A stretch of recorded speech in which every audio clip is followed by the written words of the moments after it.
kami di BAP untuk kasus kami mahkota. Saksi. Suami saya menjadi saksi, Pak Alvin menjadi saksi. Kami tidak mengenal beliau. Kami mengenal beliau karena beliau mendekati Pak Alvin waktu itu. Itu nomor satu. Oke. Tadi Ibu nyinggung Pak Alvin. Enggak, ya pada saat itu sama Pak Alvin. Nah, iya. Gimana Pak Alvin kok bisa dulu satu kubu? Jadi gini, izin jelasin singkat aja. Ya, jadi awal ketemu itu saya lagi ngelaporin Raja Sabta Tohari waktu itu RSO di Mahkota. Nah, Natalia Rusli. Sorry. Ini kasus beda ya? Enggak Beda. ini. Enggak, maksudnya kan Bapak nanya gimana bisa ketemu Ya, bisa enggak, ini. maksudnya yang masalah RSO tadi. Oh ya beda. Beda kan kasusnya Jadi sekarang. Ibu Vera ini klien saya Oke. dalam kasus Mahkota. Ya. Yang Raja Sabta ini dalam kasus Mahkota ini dia klien saya. Ah.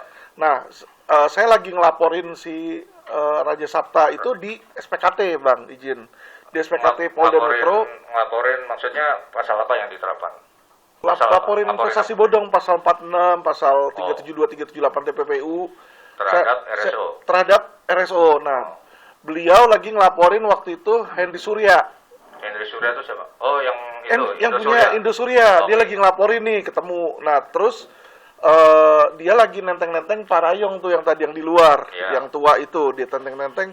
Saya ngelihat sih, pertama kali saya melihat, jujur, saya pikir, wah nih lawyer, ini cewek mantap juga gitu loh. Saya berani laporin Raja Sabta, dia berani laporin Surya. Raja Sabta tuh 8T. Ini 15T, ternyata 30T kan. Saya bilang, wah hebat nih, saya bilang kan. Saya samperin dia, saya kenalan gitu kan. Siapa? Dia bilang dia mengaku dirinya lawyer. Saya kan nggak ada pikiran buruk toh. Oke, bagaimana kalau kita bikin semacam hotline? Kita kerjasama beberapa lawyer, kita bantu. Yang disebut kolaborasi tadi ya. Kolaborasi, bener. Nah itu ada Icon sama ada Sakti. Kita berempat tuh waktu itu bikin pertama. Nah kita rilis bareng. Ada foto-fotonya semua. Jadi beliau itu nanganin Indosurya, saya nanganin Mahkota. Tapi kita kolaborasinya dalam hal, oke, Mahkota saya yang urus. Dalam hal Indosurya, kamu yang ngurus. Karena kan pikir mau ngapain kita dua-duaan satu tempat dong di situ. Oke, nah setelah itu barulah ada Bu Vera nanyain saya Indosurya kan. Saya pikir dong, saya bukan mau duit gitu. Cuma saya pikir beliau kan sudah nanganin Indosurya. Buat apa saya iniin? Karena saya kan nggak bakal bisa handle. Pak Alvin kenalnya Bu Vera, Bu Natalia di situ atau sebelumnya? Di situ di SPKT pertama kali ketemu itu April. Kurang lebih April 2019 itu. Iya, terus? Pertama kali ketemu. Jadi saya juga nggak kenal beliau awalnya. Cuma jujur saya ngelihat pandangan pertama baik sih, jujur aja gitu kan. Saya lihat wah ini necis orangnya. Terus dikawal juga. Jadi bilang saya baru ketemu tadi sama Dir Krimum. Saya pikir wah mantap juga nih koneksinya kan. Kita berkolaborasi bilang gitu. Ya udah kolaborasi tapi dalam hal kalau tadi dia bilang saya yang minta uangnya dari situ, salah. Bukan dari Indosurya, bukan dari ibu ini. Jadi kalau klien dia Pikasa kasih ke saya, kan saya ngurus. Nah dia baru bayar ke saya. Karena kan saya ngurusin. Nah dari pengakuan Ibu Natali, kan tadi dia bilang, Indosurya tuh dia ngurus. Dia yang bikin LP-nya, dia yang ini. Nggak mungkin dong uangnya ke saya, beliau yang kerja di situ kan. Nah, sama Ibu Vera pun juga ketika masuk, saya juga sama sekali nggak dikasih dan saya juga nggak minta. Saya cuma minta terhadap Pikasa, karena memang berhasil dapetin tanah, komandan izin. Jadi, di situ sih. Itu ya. Kenalnya pertama gitu. Lanjut, Bu Vera. Siap. Itu untuk yang pertama, perkenalannya aja, si Natalia Rusli sudah berbohong penyampaiannya. Untuk yang kedua, kalau dia mengatakan 16 April 2020 saya menandatangani surat kuasa dengan dia dan saya ngutang 30 Juni 2020 baru bayar ke dia, itu sama sekali nggak masuk akal. Mana ada surat honor advokat dihutang di Indonesia ini? Apakah peserta gelar, pemimpin gelar pernah menemukan dihutang? Itu sama sekali nggak mungkin. Nomor 2 logikanya. Kalau saya tanggal 20 Mei baru menjadi kliennya Pak Oto, baru membayar Pak Oto, mana mungkin saya ikut dia 16 April? Sudah nggak mungkin. Kena 19 juta dengan 45 juta, 2,5 kali lipat. Kenapa kita bisa tergiur dengan yang jalur yang lebih mahal daripada Pak Oto? Kalau nggak dia ada rangkaian kebohongan menjanjikan saya sesuatu yang supaya menarik uang saya terbayar di situ dengan jalur 40% cash, 60% aset. Terus mengenai yang beliau bilang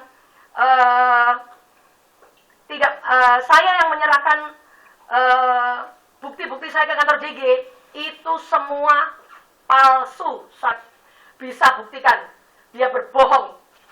Bukti di sini pada saat saya membayar 30 Juni. Ya, Sheila mengatakan, Bu, tolong dibantu transfer untuk uang operasionalnya ya Bu, 1,5% dari total kerugian Ibu, jadi 45 juta. Ditransfer ke rekening BCA 244 atas nama Natalia Rusli, bukan ke Master Trust, ke Natalia Rusli. Tanggal berapa itu? Ini tanggal 30 Juni chatnya 2020. Terima kasih Bu.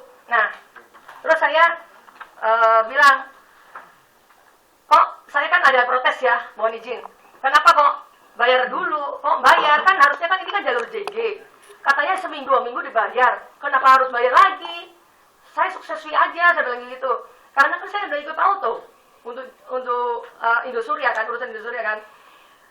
Oh nggak bisa Bu, Ibu tetap harus bayar. Itu adalah honor jasa advokat, karena beliau adalah advokat. Dan dia mengatakan, si Sheila, kalau Ibu Natali itu uang bayar dulu, surat kuasa belakangan Bu, begitu. Saking percayanya sama dia, pokoknya Ibu ditunggu besok 9 pagi. Dan itu terbukti dari jam-jam chat di WA ini yang kami print, yang tadi ada di slide juga. Jam 9 pagi kami seperti orang gila ke BCA.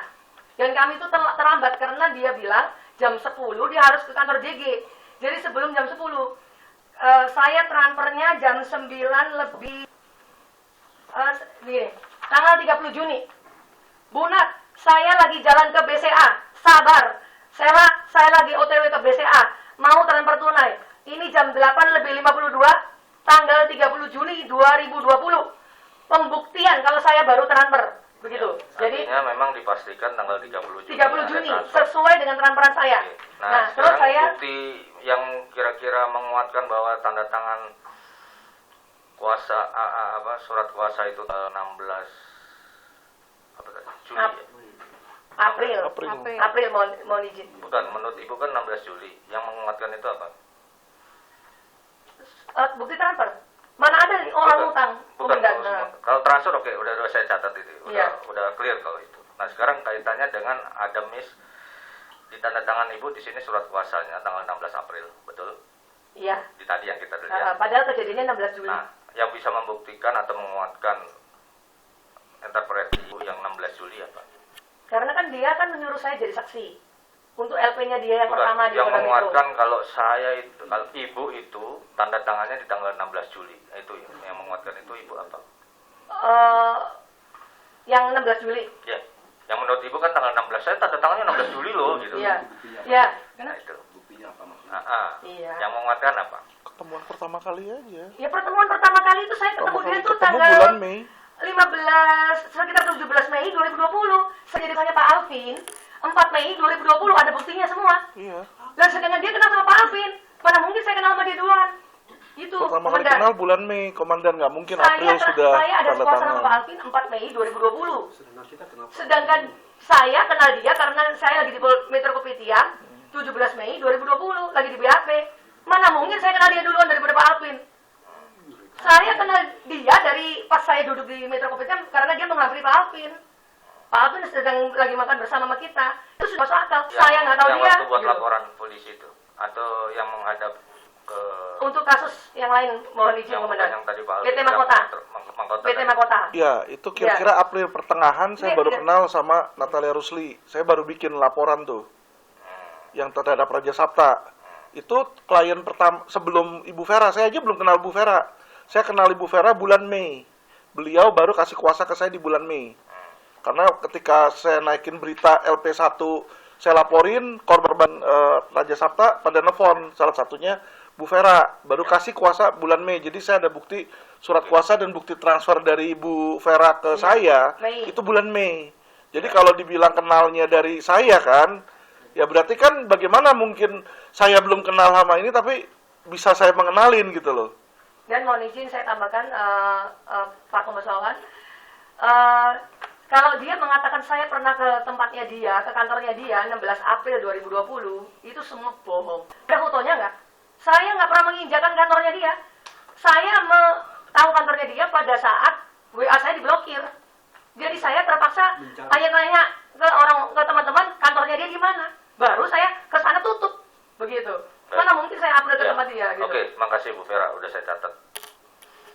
Saya kembalikan ke... Mohon maaf, saya tambahkan lagi yang perkara dia bilang saya menyerahkan bukti-bukti saya sendiri ke kantor JG. Oh, iya, Nah, itu palsu semua, Komandan. Karena setelah saya transfer, ini ada bukti chat saya dengan Sheila. Nih, ini saya kasih bukti transfer, Sheila 30 Juni. Nah, dia bilang tuh, nih, buktinya ya, Bu Natali udah ke kantor JG nih, nyerahin buktinya Bu Vera. Nih, Junifer Gidesan. Sheila Aristia, 30 Juni. Ya. Apa itu? KTP saya. KTP. Dia bilang nih, bukti ya kalau saya udah ke Juniper. Begitu. 30 Juni 2020. Handphonenya nanti bisa di digital forensik kan? Ibu punya sama ini. Ini maksudnya apa tadi? Jadi setelah saya transfer, mohon maaf, mohon izin, si Natalia sama Sheila kan nunggu. Karena kan saya udah terlambat transfernya. Dia bilang kan jam 10 terakhir. Jadi kan kalau nggak salah itu saya transfer hampir jam 10 ya, Pak Tombas. Hampir jam 10. Jadi dia nunjukin nih. Nih ya, saya kasih ke kantor JG ya. Jadi begini fotonya, ada backgroundnya Juniper Girsang Law Firm gitu. Nah, dia ngasih dia bilang dia verifikasi di bulan Juli. Ada videonya ya Pak Alvin ya tadi ya. Diputar aja mesti ada videonya. Itu Pak Tombas mohon maaf dan Pak Pemimpin Gelar, peserta gelar. Ternyata yang saya tahu dari Pak Alvin kan, Pak Alvin Lim ada salah satu saksi kunci juga peristiwa tersebut. Itu bukan orangnya JG, bukan pihak administrasi JG. Itu adalah marketing Wikasa, lagi pencocokan data sama Sheila. Jadi dibohongin ke kami, nih data sudah diverifikasi ke pihak JG. Saya sampai ada chatnya juga, Bu, apakah data saya sudah diverifikasi? Ya. Nih, mohon izin. Ya. Ini ada videonya, saya tadi kasih di dalam USB. Ya. Ada videonya, gitu. Nah, terus ada dibuktikan dengan chat lagi secara pribadi dengan Natalia Rusli, Bu, apakah data saya sudah diverifikasi oleh pihak JG? Dia mengatakan sudah diverifikasi. Jadi kalau dia bilang April itu bohong besar. Saya kenapa April aja di Mei? Oke. Saya masuk ke uang yang 45. Ibu masukkan tanggal 30 Juni ya. Siap. Jam berapa itu? Oh, Saya sebentar, lupa sebentar. jamnya tadi. Sebentar, ini tolong dulu. Kalau berdasarkan WA, Di situ ada tadi 9:49, mohon maaf. 9 Iya, jadi saya habis transfer, saya jam foto. 10 kurang ya. 9 dari lebih 49 menit. Oke. Karena beliau bilang kan dia lagi di kantor JG nunggu. Oke. Begitu. Yang menggerakkan ibu mengeluarkan uang itu siapa? Natali. Bagaimana ceritanya? Ya karena dia bilang dia advokat, Enggak, tersumpah, Di, tersumpah. di tempusnya itu di 949. 949 ibu datang ke Oh BCA. ini, iya. Dia Datang ke bilang, BCA atau siap. M-Banking atau apa? Enggak, saya datang ke BCA. Oke. Izin komandan. Oke. Nah, di situ ibu ketemu siapa sebelum itu? Sebentar. Jadi kalau saya beritahu kronologisnya, sehari sebelumnya di hari Senin tanggal 29 Juni 2020 di Grand Hyatt yang tadi saya ceritakan ke pemimpin gelar yang trauma pemimpin gelar bahwa kan dibilang dia kalau besok 30 Juni nggak setor ditinggal, jangan minta-minta lagi, jangan ada yang kedua kali, nggak akan mungkin ada yang kedua kali. Itu nomor satu. Sehingga dia bilang pasti 100% seminggu 2 minggu cair. Ini saya udah beberapa kali kan Ibu Vera tahu sendiri, beberapa kali kan saya udah undang Ibu Vera ke sini. Nih, lihat baju-baju saya. Sama nggak sama yang saya pakai hari ini? Putih kan? Sama kan? Ini hitam. Besok minggu depan sama. Nah, itu nomor satu. Itu yang menggerakkan saya. Nomor dua, pengakuannya dia, kedekatannya dia dengan G. bahwa dia mengenal JG. Jadi dia sendiri satu-satunya. Dia mengatakan di WA ke saya, juru selamat ibu hanya Junifer Girsang. Di dalam agama Kristen, dia juga beragama Kristen. Juru selamat Itu adalah satu penolong. satu hari sebelumnya di mana? Mohon izin. Yang ibu ceritakan tadi satu hari sebelumnya yang di mana itu? Di chat itu. Oh, di Grand Hyatt, mohon izin. Grand Di Hyatt. Grand Hyatt, ya. Di Grand Cafe Grand Hyatt. Di situ ada nggak Ya, permintaan? selalu dia bilang pertemuannya dia dengan Junifer Girsang selalu di situ. Itu apakah hanya ibu saja atau ada yang rame-rame juga? Jadi mohon izin, Junifer Girsangnya nggak ada. Bukan, yang ibu tadi ceritakan Bu Natalia begini-begini itu di Grand Hyatt itu siapa aja di situ? Ada Pak Alvin, ada Sun Hon, saksi saya. Ada minta uang nggak di situ? Iya dong, dia bilang transfer. Bu, masa pakai transfer sih Bu? Iya dong, kan saya advokat, harus ikut prosedur dong. Berapa orang di situ? Honornya dibayar dong, saya harus sebagai Berapa advokat. orang di situ? Ya kurang lebih ada dia bawa asisten banyak juga, kurang lebih 10 orang. Pihak ibu siapa aja? Saya sendiri, tapi ada Sun Hon saksi saya, karena dia juga korban pada saat kejadian ada di situ, gitu. Saksi saya di LP 3677, kena 470 juta. Terus diminta pada saat itu nggak uangnya? Malam itu dia bilang kalau nggak besok pagi transfer ditinggal. Hanya itu saja. Ya, ditinggal gitu loh. Jadi nggak akan ada kedua kali. Jadi kalau sudah ditinggal jangan minta-minta lagi, begitu. Itu yang menggerakkan itu. Sehingga pada saat malam itu kami masih chat-chatan sama Natali, Oke. sama telepon juga. Jadi gitu. 45 itu untuk apa sih Bu? Dia bilang, Nggak, honor, jangan dia bilang, menurut ibu. ya kalau mau dibantu jalur JG ya bayar saya segitu, itu honor Untuk saya apa? gitu. Honor. Iya, honornya dia gitu. Honor jasa lawyer. Iya, honor jasa lawyer, advokat gitu. Kalau mau dibantu jalur JG ya bayar. Loh Bu, kenapa harus bayar? Ya bayar, dia bilang gitu. Ya. Honor jasa lawyer. Dan mohon maaf pada saat itu saya juga sempat berantem dulu sama suami saya. Soalnya suami saya nggak percaya dia, begitu. Ya. Oke, Bu. Tapi saya Ya, beneran Bu, gitu. ya. Udah saya catat intisarinya. Saya kembali ke Bu Natali. Saya Ya, balikin lagi siap. nih. Itu masalah yang pertemuan di Grand Hyatt. Adakah Ibu menjanjikan sesuatu, meminta sesuatu? Jadi izin, setelah pelaporan di Polda Metro Jaya dan dilimpah ke Mabes Polri dan Ibu Vera juga sudah dipanggil untuk pemeriksaan dan kami sudah mendampingi pelaku kuasa hukum dan itu bisa terbukti dari tanggal, izin Bang Wawan.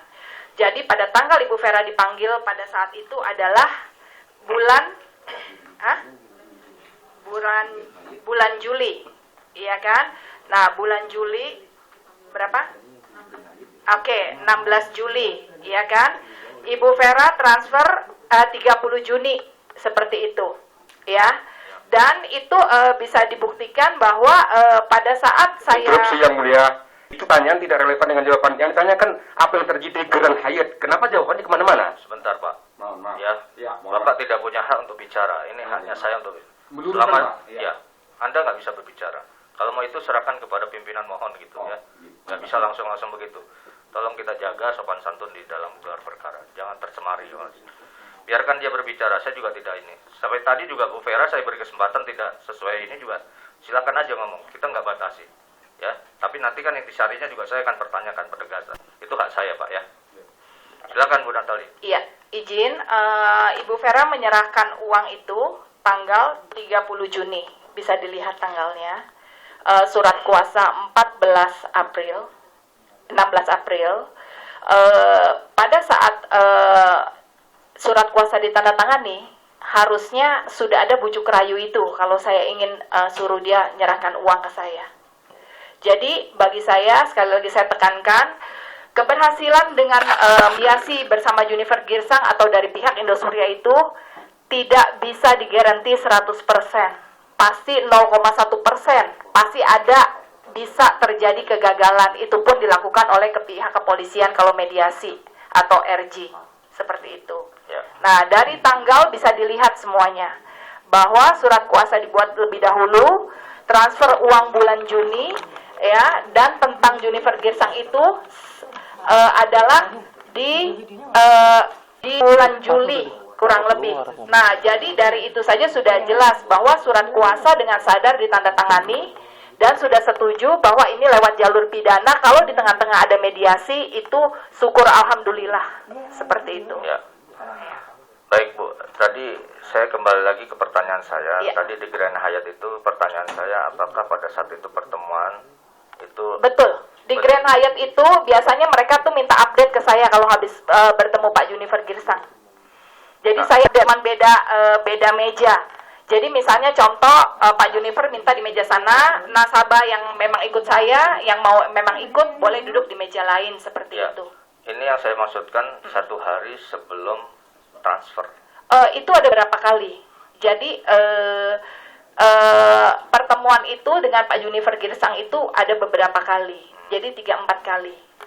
Bukan pertemuan dengan Bu Vera sebelum tanggal 30 kan transfernya jam Tanggal 9 30 pagi transfer karena sehari sebelumnya ada tadi kan penjelasan Iya, Bu Vera ada iya. pertemuan dengan pihak Ibu nih.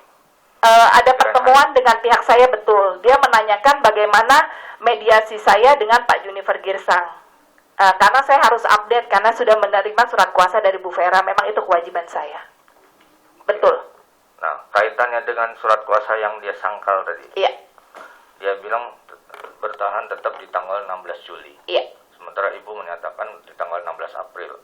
Iya. Dan tadi mereka menyatakan bahwa saya kenal Bu Natalia. Mereka Iya, Bu iya, Natalia itu sekitar bulan Mei. Itu Iya. bagaimana tuh? Nah, kalau menurut saya tetap berpegang pada kehadiran Ibu Vera pada waktu menandatangani di kantor. Itu saya berpegang di situ. Dan berdasar surat kuasa, ya maksudnya seperti itu. Ada buktinya nggak? Ya, surat kuasa ditandatangani dengan sadar. Kalau itu tidak benar, Baik, terima kasih. Ya. Saya udah catat semua. Ya. Saya kembalikan ke pimpinan. Baik. Terima kasih Pak Wawan. Sekarang sebelum ke ahli, Propam ada atau nanti sesi kedua? Sesi kedua. Baik, terima kasih. Langsung. Silakan. Baik, terima kasih pimpinan. Kami di sini selaku pengawas internal tentunya sudah melihat dan mendengar langsung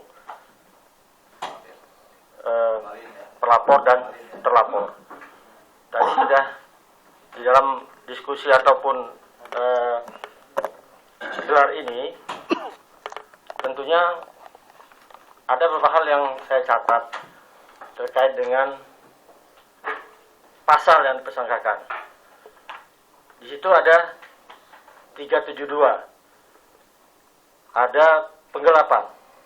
Nah, menurut Bu Vera yang digelap itu apa? Uang 45 juta itu kah? Siap, ya. Itu aja. 45 juta. Oke, dah. Kalau Bu Meriana yang maksud Ibu penggelapan itu uang 15 juta itu kah? 25 juta. 25 juta. Itu maksudnya kan? Ya. Berarti kerugian dalam hal ini adalah Bu Vera 45 juta, Ibu 25 juta. Kan gitu ya? Oke.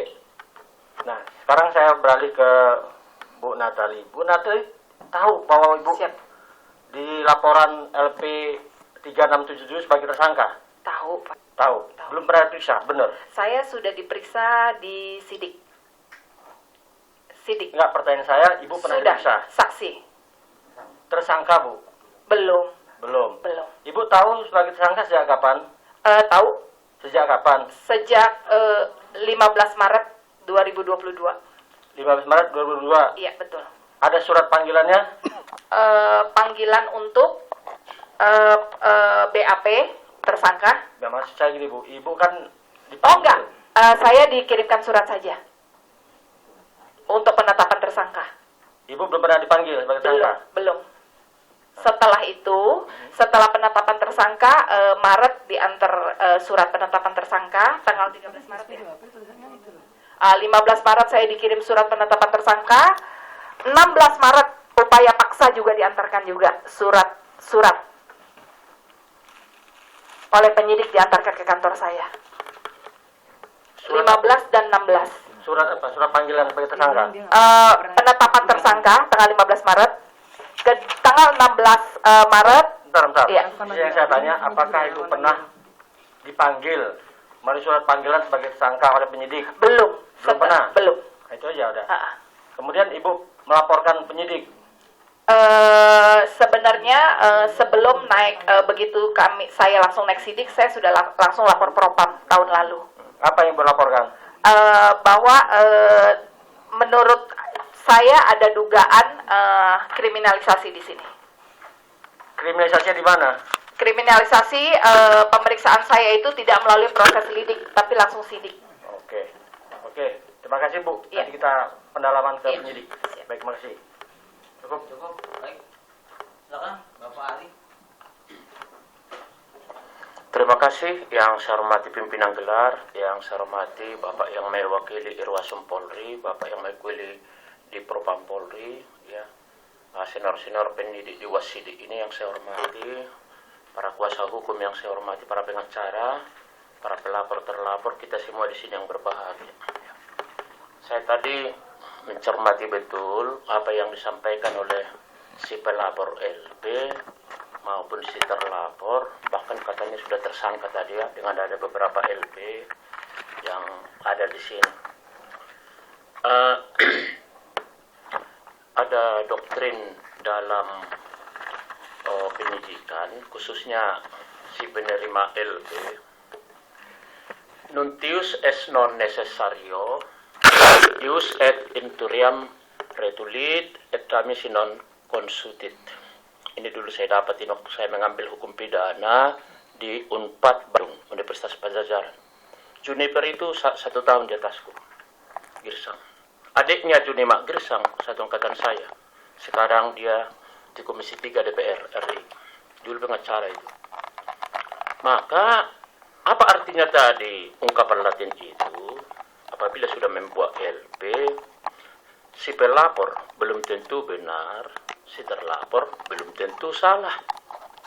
Karena seringkali kami hadapi di sini, dibuat LP supaya nggak ditagih-tagih utangnya. Saya di divisi hukum dulu 22 tahun saya di Mabes ini, jadi tahu persis. Selalu ikut gelar sebelum pensiun saya kombes polisi. Jadi tahu persis saya. Ya. Maka kalau sudah dia ditangani LP, ada 2 hal penting yang tidak boleh ditinggal oleh penyidik. 1, harus ada lidik. Setelah itu dapatkah ditingkatkan hasil lidik itu menjadi sidik. Kalau tidak bisa ditingkatkan sesuai dengan klarifikasi, wawancara terhadap orang, terhadap benda, terhadap barang sudah dikumpulkan paket-paket itu, tapi nggak ditemukan suatu peristiwa, dihentikanlah lidiknya. Ya, karena ada penghentian lidik. Di KUHP nggak ada, tapi surat edaran Kapolri ada, di Perkap nomor 6 ada. Nah, tapi kalau ada suatu peristiwa pidana ditingkatkan sidik. Nah, apa saja kalau sudah serangkaian tindakan penyidik itu? 1, apa barang bukti yang dikumpulkan itu? Kalau objeknya misalnya pemalsuan, apa yang dipalsu? Kalau objeknya yang ditipu, apa yang ditipu? Barang apa yang ditipu itu? Kalau digelapkan, ada dikasih suatu barang tapi diminta nggak dikembalikan. Itu namanya penggelapan, perduks dalam bahasa Belanda. Betrok kalau penipuan dalam bahasa Belanda. Ya. Jadi, setelah dikumpulkan barang bukti itu untuk apa? Untuk diterangkan oleh alat-alat bukti. Jangan terbalik, alat bukti dulu cari, baru barang bukti kebalik itu. Saya dosen pendidikan dan penuntutan di UPN. Jadi mengerti betul secara teoritis bagaimana mendidik, bagaimana menuntut. Ya, nggak bisa dibohongi saya. Dan hukum pidana saya ngajar di Ushahid. Hukum acara pidana pun saya dosennya di Unkris pun. Begitu. Ada 6 kampus saya di Jakarta ini ngajar, S1, S2. Kemudian yang ketiga, sudah dilakukankah pemeriksaan kepada saksi? Apa diambil dari kesaksian itu menerangkan barang bukti itu? Adakah yang bersesuaian? Kemudian sudah diperiksa ke ahli, baru surat. Kemudian setelah ada itu, sudah dianalisis oleh penyidik unsur-unsur dengan sengaja atau dengan maksud. Supaya nanti ketahuan ini perkara apa. berdasarkan di hasil pembuktian alat bukti tadi. Setelah itu barulah diterapkan pasal apa yang paling tepat. Karena dilihat dari teori peran, dari si pembuat, dan teori pasif. Itu. Kemudian dari pendidikan itu sudah harus. Karena jaksa nanti kalau dikirim, tidak susah-susah jaksa itu lagi.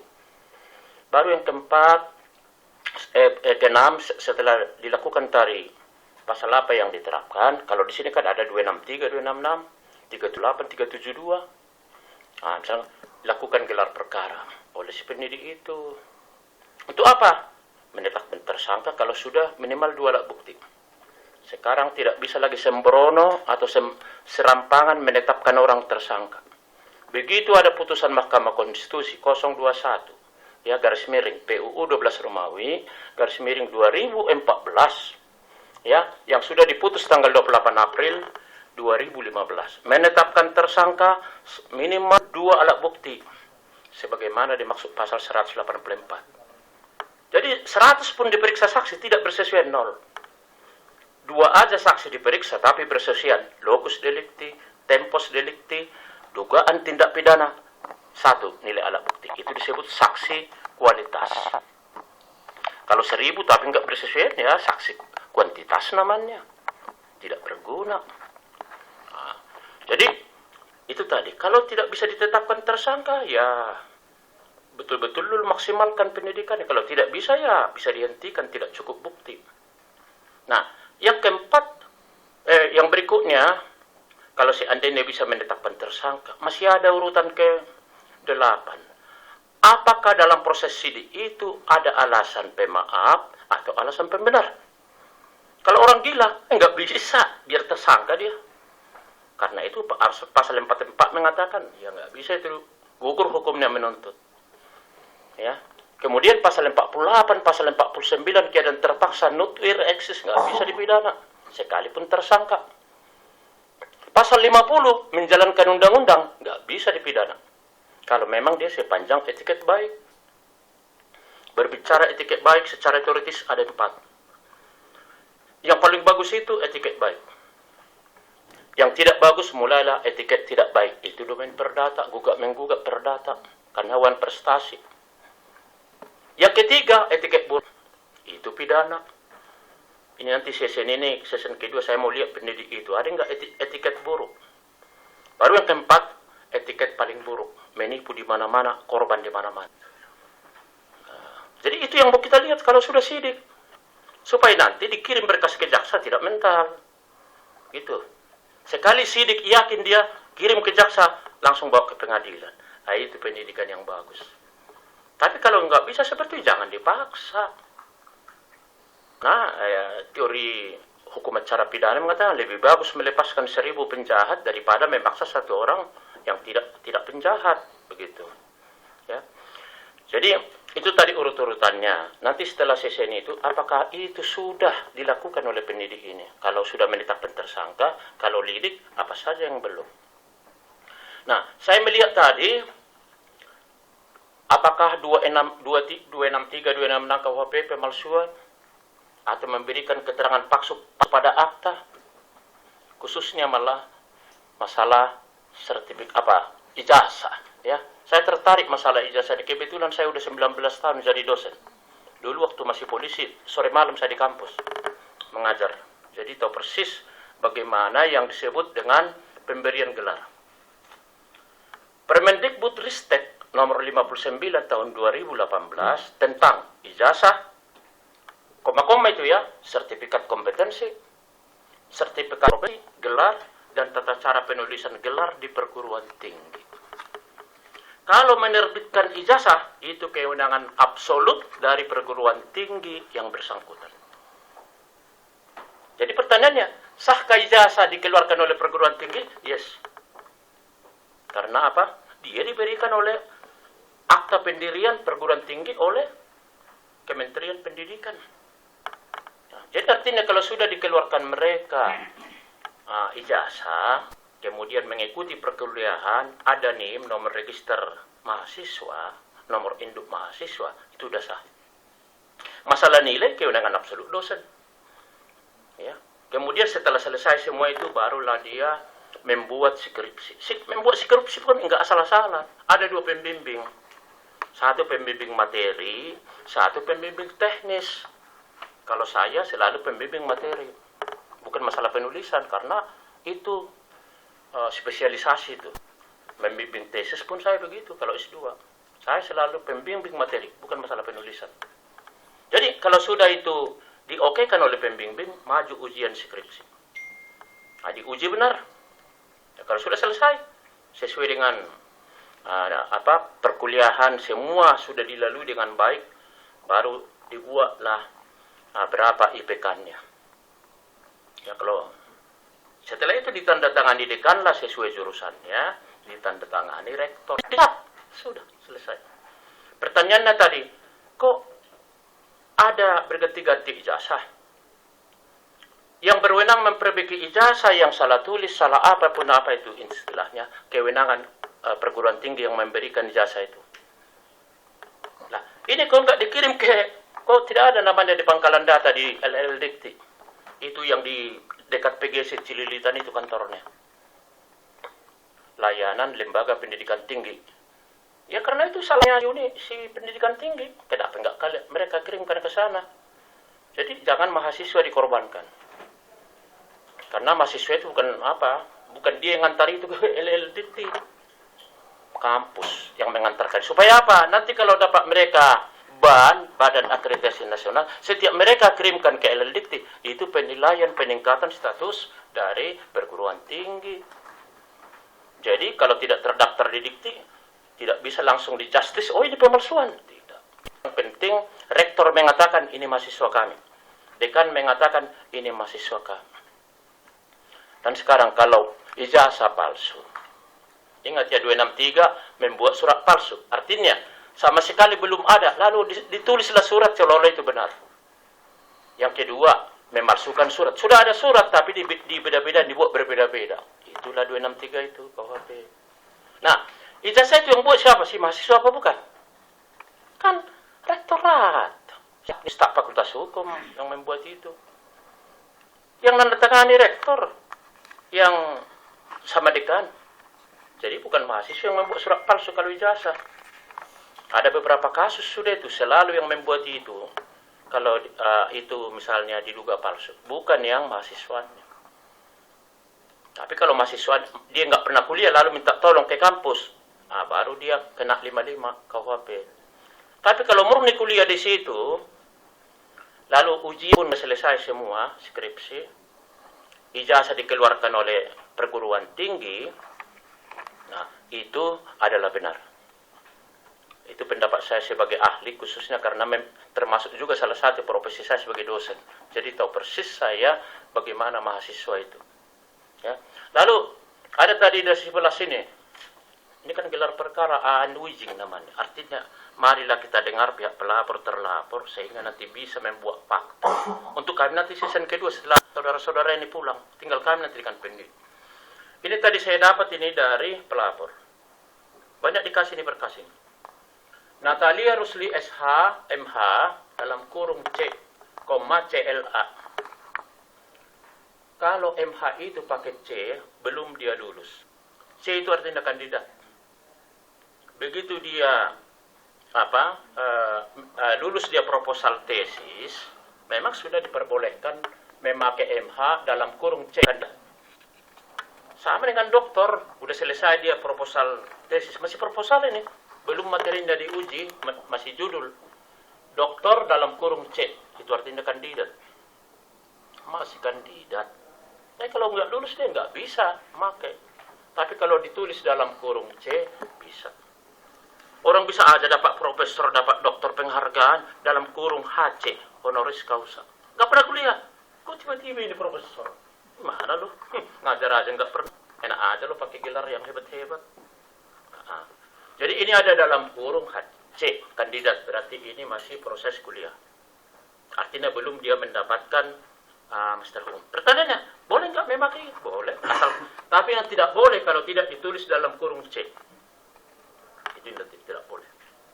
Makanya kalau kita lihat dalam kurung, ada ada profesor dalam kurung, harus ada HC kalau honoris causa dia. Apalagi kalau dokter, kalau nggak pernah kuliah tiba-tiba dapat dokter, berarti HC kali honoris causa. Kalau ini masih C. Lalu ini CLA, apa sih singkatannya? Kan itu kan sertifikasi dari pelatihan. Saya pun dapat tuh. Dari UI saya dapat, CLE saya dapat. Continuing Legal Education di bidang mediator. Saya udah sertifikasi mediator saya. Setelah pensiun saya ambil di Universitas Indonesia kerjasama dengan Mahkamah Agung.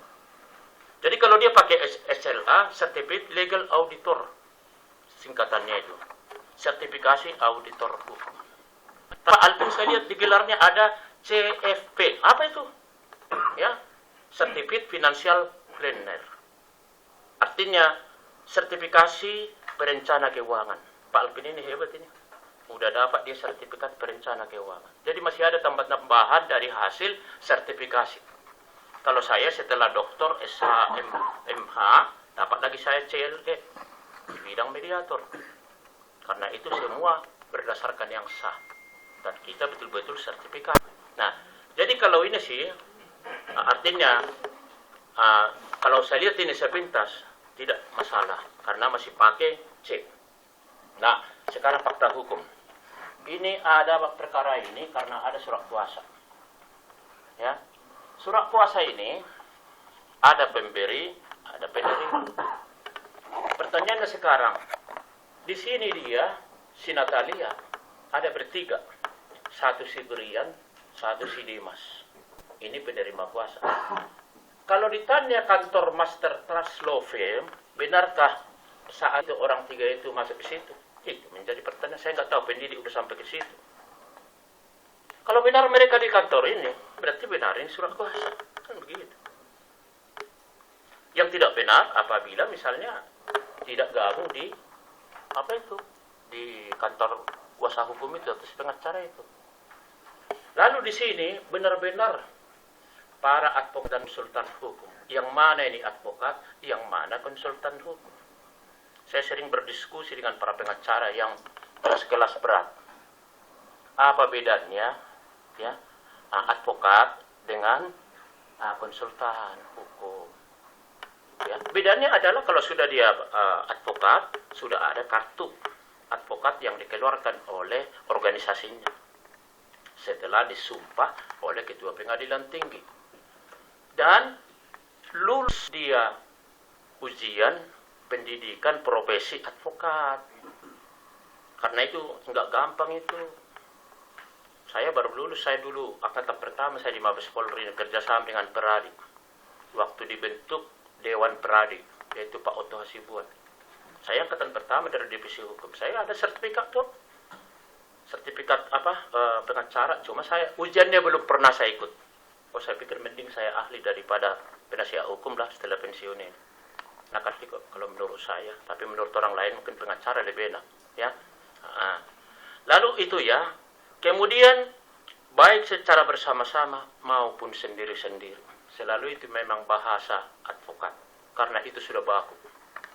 Ya, jadi ini sudah ada surat kuasa, ya. Surat kuasa pada kantor advokat, ini harus digarisbawahi. Kalau dengan demikian, ya, tadi udah saya bahas tentang Permendikbud tentang masalah ijazah. Sekarang kalau seseorang seolah-olah dia advokat, apa dasar hukumnya atau pemberi bantuan hukum? Pertama, Undang-Undang Nomor 8 Tahun 2003 tentang advokat. Nah, ya. Kemudian di pasal 16 dikunci di situ. Kalau advokat itu tidak beretiket baik, baru bisa atau digugat perdata. Tapi sepanjang dia beretiket baik, pasal 16 itu menjadi hak imunitas.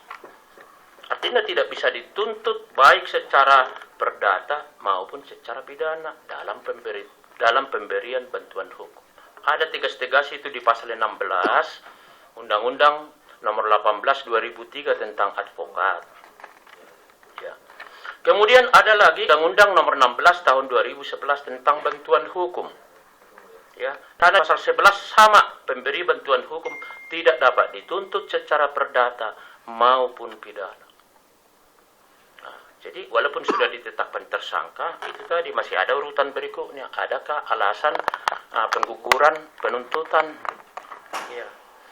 Kemudian lagi, ya, ada putusan Mahkamah Konstitusi RI nomor 006-PUU-2 yang diputus oleh MKRI 8 bulan Desember 2004. Artinya tidak hanya si advokat yang bisa memberi bantuan hukum. Lembaga perguruan tinggi aja bisa kok. Kayak kami di Unkris, di Usaha, ada lembaga hukumnya. Karena apa? Sudah ada putusan MK dasar hukumnya. Ya. Jadi tidak selalu advokat lagi untuk memberikan bantuan hukum. Apa dasar hukumnya? Itu tadi putusan Mahkamah Konstitusi. Ingat ya, putusan Mahkamah Konstitusi sama dengan umum derajatnya. Karena selalu disebutkan ini segera dimasukkan dalam berita negara. Kemudian lagi ada putusan MK nomor 26/PUU/11 2013 tanggal 4 Mei 2014 yang sudah diputus. Dipertegas lagi pasal 16 Undang-Undang Advokat. Jadi siapa yang menjalankan profesi advokat dengan etika baik tidak bisa dituntut secara perdata maupun pidana. Jadi kuat sekali sekarang undang-undang advokat ini dengan adanya putusan MK. Nah, lalu berikutnya, ini sudah beberapa jurisprudensi, tapi saya ambil satu. Penerima kuasa tidak dapat diminta pertanggungjawaban pidana. Apa dasar hukumnya? Jurisprudensi Mahkamah RI nomor 654 K artinya kriminalitas, /PID/1996 yang sudah mempunyai kekuatan hukum tanggal 10 Maret 1998 bahwa penerima kuasa tidak dapat diminta pertanggungjawaban pidana. Nah, jadi dengan dasar adanya hak imunitas itu, saya tidak tahu penyidik itu udah sampai ke situ kah urut-urutan sidik itu. Karena nanti kami tahu persis itu setelah rekan-rekan ini pulang, pihak pelapor terlapor, tinggal kami nanti dengan penyidik. Apakah sudah sampai ke situ pendidikannya, begitu. Jadi dengan demikian itu kali yang perlu saya sampaikan. Nanti kita lihatlah hasil sidik itu udah sampai sejauh mana. Kalau sudah lidik itu apa saja yang dilidik, apa itu serangkaian tindakan penyelidik itu. Tapi dengan adanya beberapa peraturan Kapolri, wajib hukumnya setelah LP dilakukan lidik sebelum sidik. Kecuali tertangkap tangan. Saya nggak bisa dibohongi tadi, saya Perkap 12/2009, ikut saya menyusun itu. Perkap nomor 14 tahun 2012 tentang manajemen tindak pidana pendidikan. Manajemen pendidikan. Ikut saya menyusun itu. Perkap nomor 6 2019 ikut saya menyusun itu. Itu persis saya, nggak bisa dibohongi. Sewaktu sebelum pensiun saya di divisi hukum. Ya. Jadi nanti akan kita lihat semua apakah yang dikumpulkan oleh para pendidik ini, apakah pendidik Polres Tangerang, apakah pendidik Polres Jakarta Barat. Karena berbicara masalah perkara pidana, dugaannya itu harus berbicara masalah bukti. Apa barang buktinya, sudah benarkah kalau menetapkan tersangka minimal 2 alat bukti? Itulah gunanya gelar perkara itu di sini. Karena gelar perkara di sini ini sudah paling tinggi di Indonesia ini kalau di kepolisian. Ya. Jadi nggak bisa di sini disembunyi-sembunyikan. Kalau ada penyidik membebekokkan ketahuan di sini. Ya. Karena kelihatan nanti dari pembuktian itu. Demikian barangkali pimpinan gelar, saya sebagai ahli, terima kasih nih. Baik, terima kasih Bapak ahli atas penjelasannya. Tiba terakhir, saya berikan kesempatan kepada pihak pelapor RP untuk memberikan penjelasan kepada kita apa maunya, harapan. 1 menit. Pak Alvin dulu atau saya? Ya, boleh. Pak Alvin dulu. Izin Pak Ketua, sebelum itu saya mau menanggapi ahli bentar. Karena Karena gini loh, yang dibilang oleh ahli ini adalah kesimpulan yang seharusnya. Nah, makanya kan saya mau minta waktu untuk didengar. Jadi biar Bapak bisa, ketika Bapak bicara saya diam loh, Pak. Harapan, jangan Ya. ditanggapin. Harapan Ya. saya, Pak Polri itu lurus dan tidak ada oknum. Saya sudah pernah ketemu Bapak ahli ini di gelar perkara sebelumnya. Itu sudah tersangka di SP3 juga. Itu satu. Kedua, ketika Polri ini sudah banyak oknum, Pak. Bicara dengan tidak boleh penempatan, ada MHC atau segala, itu berdasarkan opini orang pribadi atau berdasarkan undang-undang. Kita nih menganut hukum positif. Ada Permendikbud Dikti nomor 59 tahun 2018. Ini ditulis ini tentang tata cara gelar, tata cara penulisan gelar. Ini ada pasal 20. Tidak ada di sini dalam kurung C. Loh, bentar dong kan. Saya mau bicara kok Bapak ini sih gimana? Loh iya, harapan saya lagi ngomong. Saya bilang saya minta orang ini jangan jadi oknum. Saya minta polisi ini tidak jadi oknum. Ini harapan saya. Harapan para korban, benar kan? Betul. Karena apa? Ya kan, dari yang dibilang oleh Bapak ahli ini, dibilang tidak boleh menggunakan MHC. Ini harapan kita loh, karena saya dengar di sini MHC. Itu pasal berapa, undang-undang mana? Coba tolong tunjukkan. Ahli itu harus berbicara berdasarkan dasar hukum, Pak. Bukan opini. Ya ilah, saya lagi ngomongin halapan, belum 1 menit udah dipotong. Bapak ini ngerti aturan nggak sih, Pak? Bapak ketika bicara, saya dengar loh, Pak. Saya ngomong, Bapak putus, potong-potong terus. Kalau memang nggak ada waktu untuk saya, nggak apa-apa. Udah intinya udah cepat. Ya kan? Intinya kita mau ini sesuai. Jadi jangan dibilang dengan adanya itikat baik. Saya kasih tahu tidak ada itikat baik. Tadi di slide saya itu sudah ada 9 itikat tidak baiknya. Itu tidak dibaca. 1, ketiga, imunitas advokat itu hanya berlaku apabila ada itikat baik. Ketika ada banyak itikat tidak baik, apalagi menipu seseorang untuk menyerahkan, itu itikat tidak baiknya sudah gugur. Ya, jadi saya minta tolong, ya, harapan kami, jangan dibilang tidak ada lidik, tidak ada sidik. Kalau tidak ada lidik, langsung sidik. Ini berarti kalian kepolisian pemalsu surat. Ini tanda tangan, cap dan tanda tangan. Nomor surat pemberitahuan hasil penyelidikan, lidik, 18 Agustus 2021. Keluar surat perintah penyelidikan SP Lidik nomor 1465/8/2021. Ini bukan Alvin Lim yang bikin. Ini kepolisian kalian yang bikin produk kalian. Jadi kalau dibilang langsung naik ke sidik, saya keberatan. Berarti ini ada yang malsuin surat. Apakah ini Niko Purba Wakasat selaku penyidik ini memasukkan surat ini? Ini ada lidik dulu loh.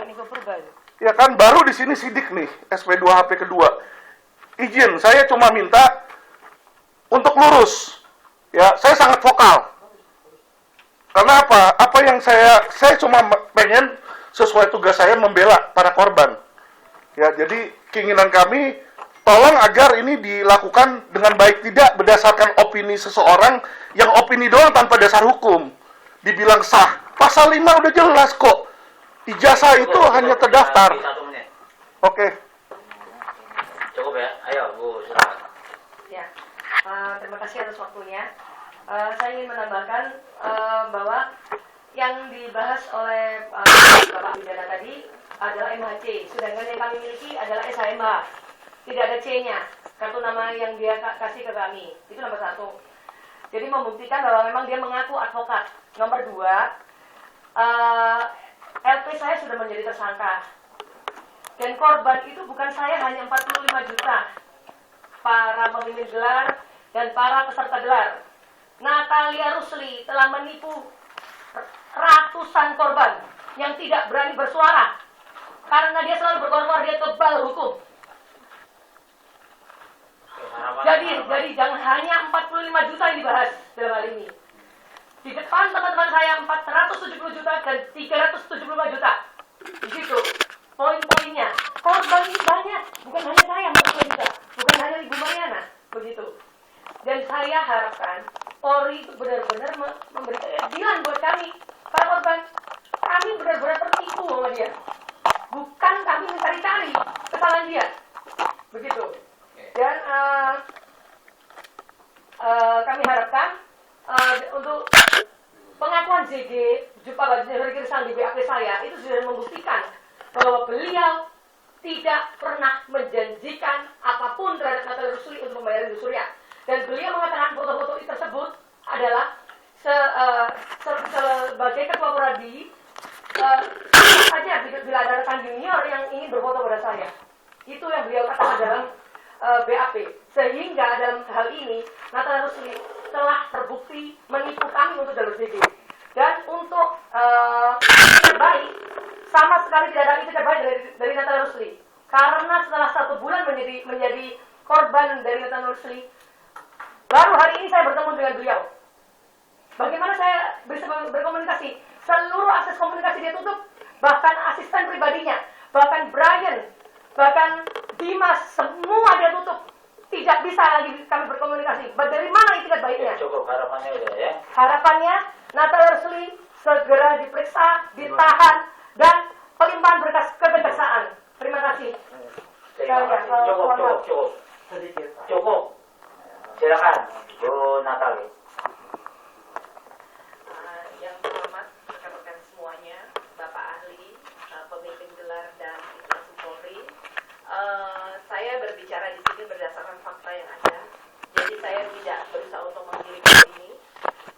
Semua saya serahkan kepada Bapak Ahli, pimpinan gelar Itwasum Polri untuk kalau memang saya dinyatakan bersalah dengan kedudukan saya sudah menjadi seorang advokat, saya akan terima. Apabila memang benar saya melakukan 372 dan 373. Dan pada hari ini, walaupun saya sudah menyelesaikan pekerjaan saya sampai tuntas, saya masih diminta oleh pihak penyidik supaya saya mau RG, saya tanda tangani, walaupun saya meminta maaf dengan serendah-rendahnya. Menurut saya itu adalah itikat baik saya sebagai seorang penyidik. Seperti itu, walaupun saya sudah menyelesaikan pekerjaan saya dengan baik dan tanpa ada unsur pidana di dalam situ 372.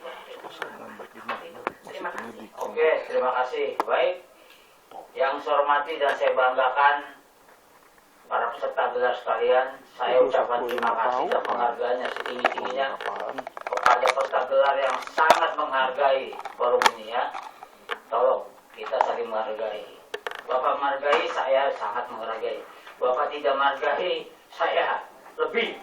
Ya, saya nggak ada takutnya di sini. Oke, terima kasih. Dari topik Assalamualaikum warahmatullahi wabarakatuh.